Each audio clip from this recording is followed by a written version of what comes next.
Okay, so we'll have a look at this question that tries to revise as much stuff that we would have seen on our junior cert as possible. So let's work our way through it.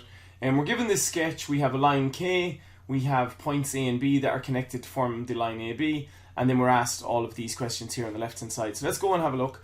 So the first part says find AB, and what they're looking for in this first part of the question is we're looking for the distance from A to B, and so we're going to use the distance formula. So the distance formula is x2 minus x1 squared plus y2 minus y1 squared, and then we get the square root of all that.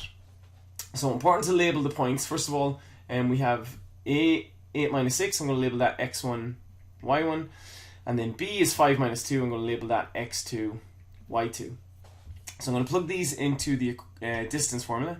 So I get the square root of the difference between the x numbers is 5 minus 8 squared plus the difference between the y numbers is minus 2 minus 6 squared, which will become a plus in a second. So that's going to be minus 3 squared plus minus 2 plus 6 is 4, so that's going to be 4 squared, which is equal to the root of 9 plus 16, which is the root of 25, which is 5. And so the distance from A to B here is 5 units. Okay, so where does that formula come from? So just a little bit of revision just to see how we derived this formula originally, or whoever came up with this formula, how they derived it. It's basically just Pythagoras. So the difference between the x numbers, 5 minus 8, tells you that that distance along the bottom here is 3. And the difference between the y numbers is 4. And then Pythagoras' theorem can help you find the hypotenuse, which is the square root of 4 squared and 3 squared, which is 5. So we have a formula. We don't mention Pythagoras when we do it, but it's important just to know that that's where it comes from.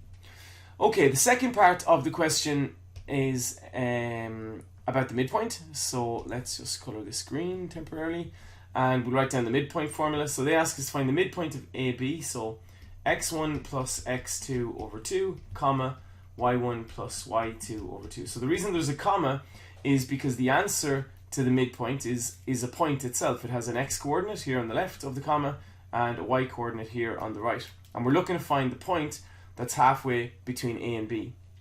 So we have the points labeled already, x1, y1, x2, y2. So let's just add the x numbers, 8 and 5, and divide by 2, and add the y numbers, minus 6, minus 2, and divide by 2, and we get 8 plus 5 is 13 over 2, and minus 6 minus 2 is minus 8 over 2, and then tidying this up, we have 13 over 2 is 6.5, and minus 8 over 2 is minus 4. So the point that's halfway between A and B is 6.5 minus 4. And if we look at the sketch, we went over 6.5 and down 4. We can see that indeed that is the midpoint.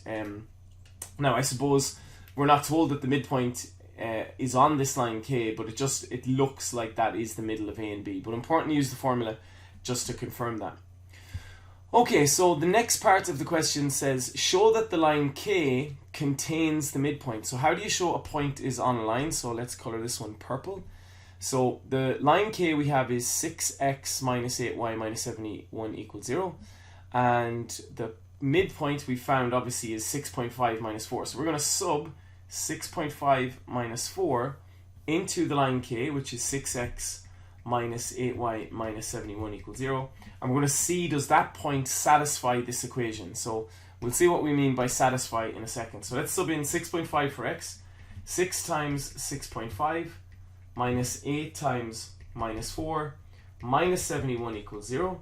6 times 6.5 is 36 and 3 is 39. Plus minus 8 by minus 4 is 32. Minus 71 equals 0. 39 and 32 is 71, and 71 minus 71 is 0. 0 equals 0. So the left-hand side equals the right-hand side, and so this point satisfies this equation. And so when we sub the point into the line, we get a true statement, and then we'd write a sentence that says, hence the midpoint 6.5 minus 4 is on the line K. Okay, so let's move on to part 4. And part 4, we color this one black. find the slope of AB. So the slope, there's a couple of ways we can do this. I think the most preferable way to do it is obviously to use the slope formula. So the slope formula is m equals y2 minus y1 over x2 minus x1. So I've deleted my labels, but let's label them again. x1, y1, x2, y2. And another way to look at this formula is the difference between the y numbers in the numerator of this formula is just the rise. So if you think of b dropping down to the point where a is, this is the rise, or in this case it'll be a fall, but we call it the rise, and it'll be a minus number. And then the difference between the x numbers on the bottom of the numerator, the slope formula, that's the run. And we can find that as well. So if I was doing the rise over the run, look, the rise is minus 4, clearly, and the run is 3, and so the slope equals minus 4 over 3. But let's use the formula to find that. So the difference between the y numbers is minus 2 minus 6, and the difference between the x numbers is 5 minus 8. And when we tidy this up, minus 2 minus 6 is 4. 5 minus 8 is minus 3. And when you have 4 over minus 3, a plus over a minus, just bring the minus out front and say 4 over 3. So it's minus the fraction 4 over 3. And look, minus the fraction 4 over 3 is the same as minus 4 on top and 3 on the bottom, which is the same as 4 on top and minus 3 on the bottom. So you can write it in either of those three ways, but we generally, write it like this, minus 4 over 3. So that's the slope. What does that slope mean? Well, it means that for every 3 we run 3, we fall 4. And that would be another point on the line. And you keep going, you could run 3, fall 4, and you'll keep finding points on the line.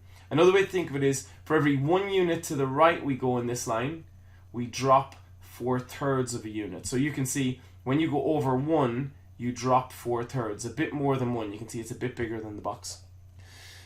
Okay, so that is part 4. That's how you find the slope when you have 2 points. How do you find the slope when you have the equation of line? Well, we're going to do that in part 5. So let's color this blue.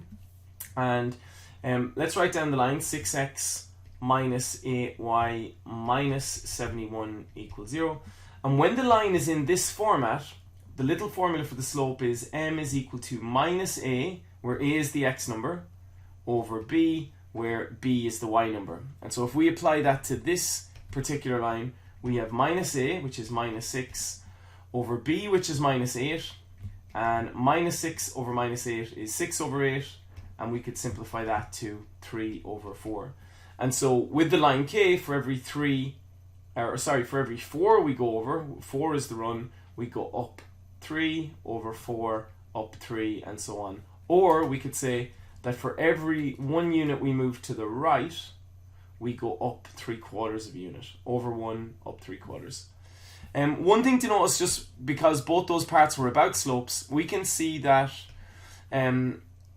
the slope of AB was a line that went down. It had a minus slope, minus 4 over 3. So slopes that go down from left to right are minus slopes. And then we can see that the line K here, that went up, that has a plus slope, plus 3 over 4. So lines that go up have plus slopes, lines that go down have minus slopes. Okay, let's delete that and go on to the next part, which is part 6. So part 6 says find the point of intersection of the line K and the x-axis. So we can see the line K here, and it cuts the x-axis just here. And what we know is that everywhere on the x-axis, the y-coordinate is 0. Have a look at all the points. 1, 0, 2, 0, 3, 0, 4, 0, 5, 0. Where this line cuts, the x-axis is something 0. So we let y equal 0, and we find out what x would be. So let's write down the equation line, which is 6x minus 8y minus 71 equals 0. I want to see where this cuts the x-axis, so I let y equal 0.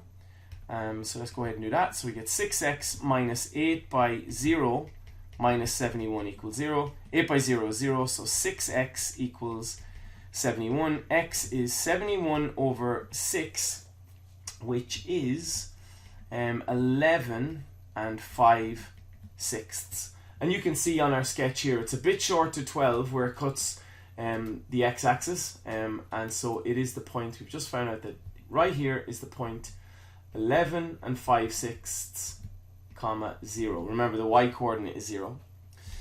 Okay, it says from the graph find the intersection of AB and the line K. So from the graph we can see that the line AB and the line K intersect here at this midpoint, which we found already, which was 6.5 minus 4. So that's reading it from the graph, 6.5 minus 4. But then it says, given that the equation of AB is 4x plus 3y equals 14, verify that this is the point of intersection. So it's fine to read it from the graph, and we did already find this point using the midpoint formula, but how could we do it in a different way? Basically what we're asking is, how can we find the point of intersection of a line here, K, and this other line, AB? Well, we can find the point of intersection through a simultaneous equation of those two lines. So we're going to do a simultaneous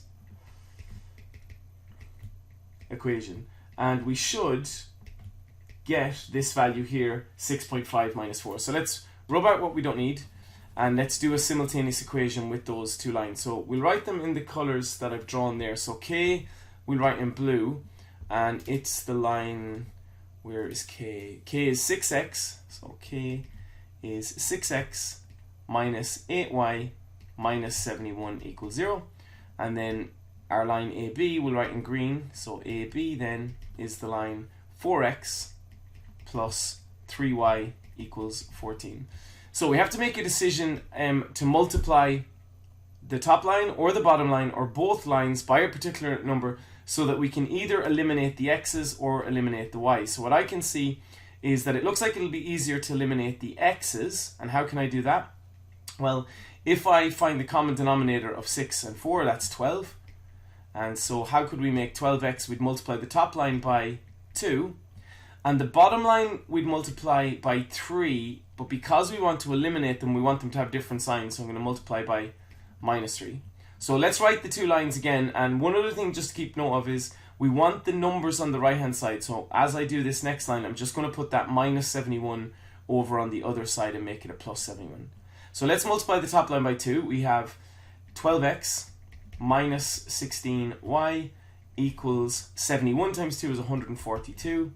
And then on the bottom line we have minus 12x, minus 3 by 3y is minus 9y, and then 14 by minus 3 is minus 42. We draw a line underneath, we eliminate or cancel the x's, 12x minus 12x is 0. We have minus 16y minus 9y, which is minus 25y, equals 142 minus 42 is 100. So we get y equals, divide both sides by minus 25, minus 4, which is good because we thought that that point was minus 4. We thought that the y coordinate was minus 4. How do we find the x coordinate? Well, we sub that value back into either original equation. So let's sub it back into AB, I think, just because it has smaller numbers and the calculations will be a bit easier. So 4x plus 3y is 14. We figured out that y is minus 4, so we have 4x plus 3 times minus 4 equals 14. 4x equals 3 times minus 4 is minus 12. Don't need the equals there. Equals 14. 4x equals minus 12. Bring that over the other side, make it a plus. We have 12 plus 14 is 26. And if you divide both sides by 4, 26 divided by 4 is 6.5. And then it's just important when you do a simultaneous equation to find the point of intersection, just put that point together. So 6.5 as the x coordinate and minus 4 is the y coordinate, and that's the point here where the two lines meet. So what can we conclude about AB? So what can we conclude about AB and the line K? Well, what we can conclude is that the line K is the perpendicular bisector of AB. What does that mean? Well, first of all, it's perpendicular. The line K has a slope of minus 6 over minus 8, which was 6 over 8, which was 3 over 4. And AB had a slope of minus 4 over 3. And perpendicular slopes, if you multiply them, you get the number -1. So m1 times m2 equals -1 if lines are perpendicular. And if we multiply 3 over 4 times -4 over 3, we get -12 over 12, which is -1, which means that those two lines are perpendicular. What does bisector mean? Well, bisector means that it passes through the midpoint. And we found out that the point of intersection of these two lines by doing our simultaneous equation was 6.5 minus 4, which is also the midpoint of AB. And so what can we say about AB and line K? Well, they're perpendicular to each other, and that the line K is the perpendicular bisector of AB. Just one final point in terms of these perpendicular slopes. The way to find a perpendicular slope, obviously if we want to prove it's a perpendicular slope, we just multiply the slopes and we get -1. But if we have a slope, for example 3 over 4, and you want the perpendicular slope, and this is the symbol for perpendicular, we just invert or turn upside down the slope 3 over 4 and change the sign. So if I turn upside down 3 over 4, I get 4 over 3, and then if I change the sign, I get a minus there. So -4 over 3 and 3 over 4 are perpendicular slopes. Okay, great little question that summarizes an awful lot of the material that would have been covered in the junior cert and forms the basis then for moving on and looking at some leaving cert higher level material where we have some new formulas like finding the angle between two lines, the perpendicular distance from a point to a line, and we have a new formula for finding the area of a triangle in coordinate geometry.